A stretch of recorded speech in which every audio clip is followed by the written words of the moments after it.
da Ferroviária de 6-1, depois meteu 7-1 no Novo Horizontino. E já tinha metido 6 no Borussia. A gente falava, nossa, quanto gol, né? Mas tá bom. Aí veio um jogo com o Mojimirim, 3-0. Ué, 3-0 no Mogi, resultado normal. E empatou com o União São João. Empatou com o União São João no dia 8 de fevereiro. Normal, né? Acho que aquelas goleadas ali, sei lá, os outros times entraram dormindo. Time bom do Palmeiras e tal, mas, né, calma. Calma nada.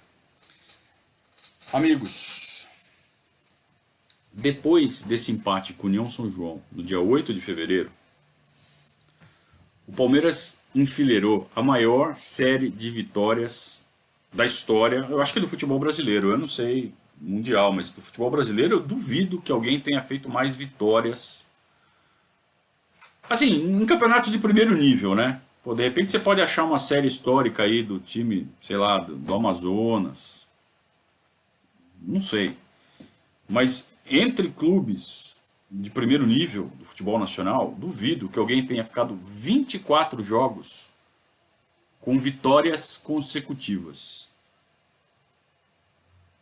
Parece que o Coritiba ficou 27, 28, aí, mas pô, Campeonato Paranaense, né? Tá falando do primeiro nível. Foram 24 jogos. E aí tem mais um detalhe. Esses 24 jogos foram disputados, eu fiz a conta aqui, em 81 dias.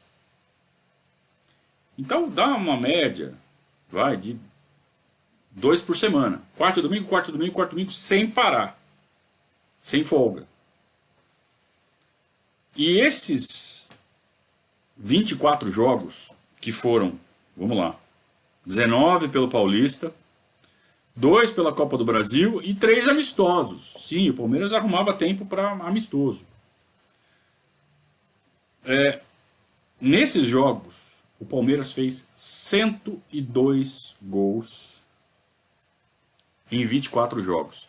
102 é a mesma conta do final do Campeonato Paulista, né? Contando os 30 jogos do Campeonato Paulista. Mas essa sequência de 24 jogos, que eu repito, teve 19 do Paulista, 3 amistosos e 2 da Copa do Brasil, de média, 4,25 gols por jogo. E só tomou 19, acho. Deixa eu pegar aqui o número certo. Não, 19 é muito. Tomou 15. Em 24 jogos tomou 15 gols. Quer dizer, o que é um número de uma defesa boa, uma defesa desses times que o Filipão montou aí ultimamente. Só que fez 102, média de 4,25. Então assim, imagina, é difícil de imaginar hoje. Pô, meu time faz 4 gols de média. A gente entrava em campo, não é será que vai ganhar, tomara que ganhe, é quanto vai ser. Então, ganhava de 3-0, corneta. Se tivesse Twitter, ia ter corneta no Twitter. E como é que esse time jogava tanta bola? Muita qualidade no toque. Então alguém mencionou aí que o Miller fazia o time jogar bola. Também, claro. O Miller tinha uma qualidade absurda de receber, de girar, de dar o toque preciso. Certamente, mas ele não foi o responsável. O responsável foi a química que aqueles caras conseguiram. Então você tinha 4 caras com a qualidade de Rivaldo, Djalminha, Miller e Luizão. Os caras conseguiram se achar em campo, saber a hora certa de correr. E você tinha nos dois corredores, de um lado Cafu e do outro lado Júnior. A bola não ficava com o adversário, a bola era sempre nossa. Por isso que você tinha lá o Clebão, mas do lado do Clebão você tinha o Sandro e que se eventualmente o cara perde a bola ali, o adversário tenta armar um contra-ataque, você já tinha Amaral e Flávio Conceição jogando fino. Amaral que... a gente vai falar do Amaral na final da Copa do Brasil. Então, amigos, muita qualidade, toques muito rápidos, deslocamentos muito rápidos. A defesa não sabia o que fazer, não sabia quem marcar, como marcar. Era impossível.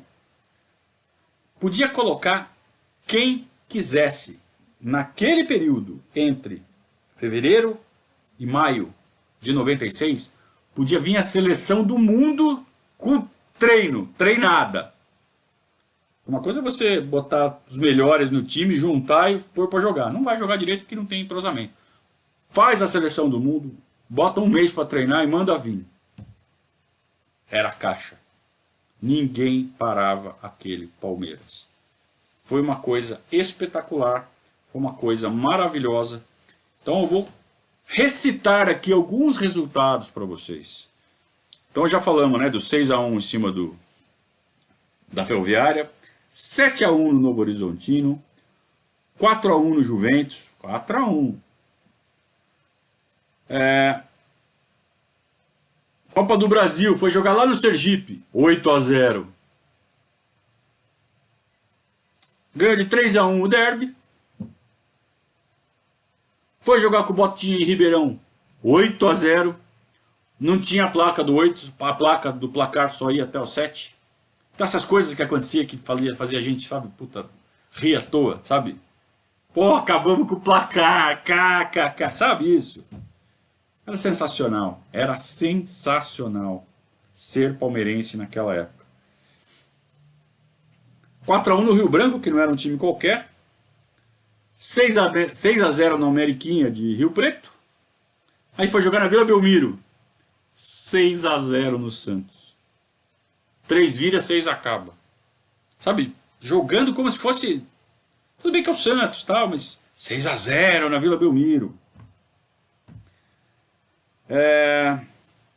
5-1 na Ferroviária na volta. 4-0 no Novo Horizontino. Copa do Brasil. Atlético Mineiro, 5-0. Aqui, Atlético Mineiro, 5-0. União São João, 5-0, que tinha empatado no primeiro turno, né? 5-0. Juventus, 5-0. Aí veio o clássico, São Paulo, 3 clássicos em seguida. Olha a tabela que fazia, 3 clássicos em seguida. Na época, a Portuguesa era clássico. 3-2 do São Paulo, 2-1 na Portuguesa, e aí acabou o encanto. 2-2 com o Corinthians. Rivalidade, pá, não sei o que. Esse time tá jogando bola. Acabou o encanto, gente. Então é isso, por isso que eu falo, que eu costumo falar, que o time de 94 era mais competitivo, porque era mais sólido. Esse time de 96, ele deu uma liga, ele deu uma química. Mas é que nem um sonrisal que você põe na água, né? Sai, e acaba. Não era tão constante. É claro que poderia ter ganho a Copa do Brasil. E aí você tem o caso Miller, né? Mas o caso Miller foi acontecer depois já de uma certa queda que a gente observa nesse time. Então a gente não pode atribuir só a saída do Miller à perda da Copa do Brasil. Então vamos lá. Empatou com o Corinthians. Beleza. Aí pegou o Paraná na Copa do Brasil. Ganhou. Ganhou de 1-0, 2-0. Quer ver? Eu já vou falar aqui quanto foi. Paraná, 2-0. Opa. Aí perde do Guarani. Era para ser campeão invicto. Campeonato Paulista, ninguém mais falava quem vai ser o campeão. A gente está falando de... Tinha 30 rodadas. Rodada 23, 24, acho que, né? Ninguém mais falava em ser campeão. Você tinha o São Paulo que estava tentando acompanhar o Palmeiras, mas perdia ponto aqui, perdia ponto ali. O Palmeiras não perdia ponto, era vitória, vitória, vitória, vitória, vitória, vitória. Ao todo, foram 30 jogos, 27 vitórias do Palmeiras. Uma campanha de mais de 90% de aproveitamento. Estamos falando de Campeonato Paulista, fala assim, mas também jogava com 15 de Jaú, com a Ferroviária, mas eram times muito mais fortes do que são hoje. Eram times que estariam no nível dos times menores da Série A, mas estariam nesse nível. Times do interior de São Paulo, na década de 90, bateriam de frente hoje em nível com os times menores da Série A, com certeza. Então não dá para diminuir a campanha do Palmeiras por causa do nível dos adversários, de jeito nenhum. Então o Palmeiras perdeu para o Guarani. À noite ali, meio infeliz, meio pensando em outra coisa lá, 1-0 para o Guarani. Mas a derrota até que serviu para dar uma chacoalhada. Opa, empatou com o Corinthians, perdeu do Guarani, enfileirou mais 7 vitórias. Ganhou do Araçatuba, ganhou do Paraná, partida de volta da Copa do Brasil. Ganhou do Rio Branco, ganhou do Botafogo, ganhou do América. E aí, Copa do Brasil contra o Grêmio. Aí guerra. Guerra, contra o Grêmio era guerra. Tinha toda a rivalidade construída no ano anterior. Vocês se lembram, né? Que a gente falou sobre isso no programa passado. E o Filipão mordidíssimo, né? E o Vanderlei também. Partida de ida no Palestra, 3-1 pro Palmeiras. Jogando aquele futebolzaço, me envolvendo, tal, e o Grêmio fazendo gol de bola cruzada. 3-1, bom resultado. Isso no meio da semana. No fim da semana, foi o jogo do título paulista, na rodada 28, faltando com 2 de antecedência ainda, né? Tinha mais 2 pela frente ainda. Contra o Santos no Palestra. Não forçou muito, pensando no Grêmio. 2-0 só. Foi 6-0 lá, 2-0 aqui, Palmeiras campeão. A torcida comemorou, campeão, mas tem o Grêmio na quarta. Eu me lembro, assim, o que eu me lembro daquela comemoração do título é que a gente estava pensando no Grêmio. Porque o Campeonato Paulista era tão na cara já que a gente ia ganhar, que nem teve aquela... A gente tinha ganho em 93, 94, tinha agora 96. Se não fosse aquela final de 95 esquisita lá, a gente poderia ter sido tetracampeão paulista. Comemoramos, curtimos bastante, aquele time era maravilhoso. Mas aí tinha a partida de volta contra o Grêmio. E levamos o 3-1 para lá. E saímos na frente 1-0 no segundo tempo. No segundo tempo estava 1-0 para o Palmeiras. Falava assim, não perde mais, né? Jogar com o Grêmio no Olímpico era chato. Com o Filipão ainda. Nossa, como era chato. Aliás, o Filipão inverteu em 2012, né? Ele no Palmeiras, o Lucha no Grêmio. E o Palmeiras ganhou do Grêmio lá no Olímpico. De 2-0. Isso todo mundo aqui deve se lembrar.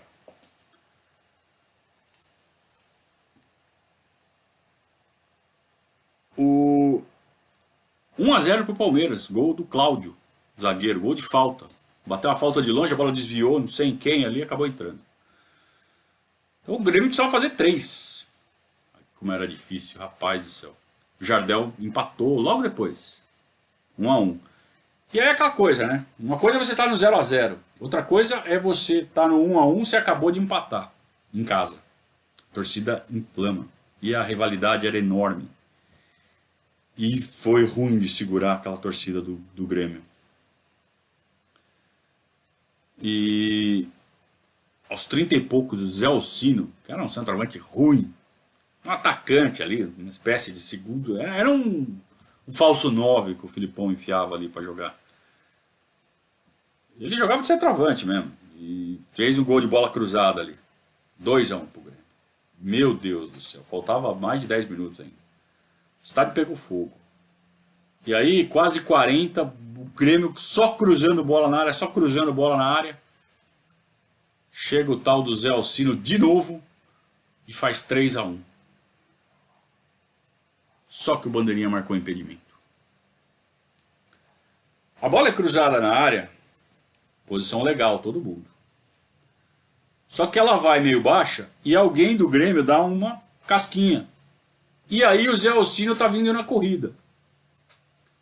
Eu não consigo falar até hoje se aquilo estava impedido ou não. O Jardel eu tenho certeza que estava. e o Zé Alcino é quem escora para dentro. Se eu tivesse que tomar uma decisão na hora, eu, Bandeira, não eu, palmeirense, eu daria gol legal. Mas não dá para condenar o Bandeira. Porque além de ter o Jardel na frente, o Jardel tá tapando a posição do Zé Alcino. Então não dá para saber. E o Bandeira, no reflexo, levantou. Revoltou os gaúchos, né? O gaúcho que tem aquela coisa de só roubam a gente, só roubam a gente, só roubam a gente. Bom, a anulação do gol deu que derrubou o moral da torcida, do estádio, dos jogadores. O Palmeiras conseguiu segurar o 2-1 e avançou para a final. Quem disse que os caras souberam perder? Fechou o pau. Mas quebrou o pau no final. Mas foi voadora para tudo que é lado. Os jogadores do Palmeiras entraram na briga. Torcida invadiu. Então os jogadores do Palmeiras tinham que brigar com torcida. Complicado. Mas era coisa de futebol raiz, cara, coisa de futebol da época. Eu cresci vendo isso e pra mim era normal isso. Eu acho que pra todo mundo era também.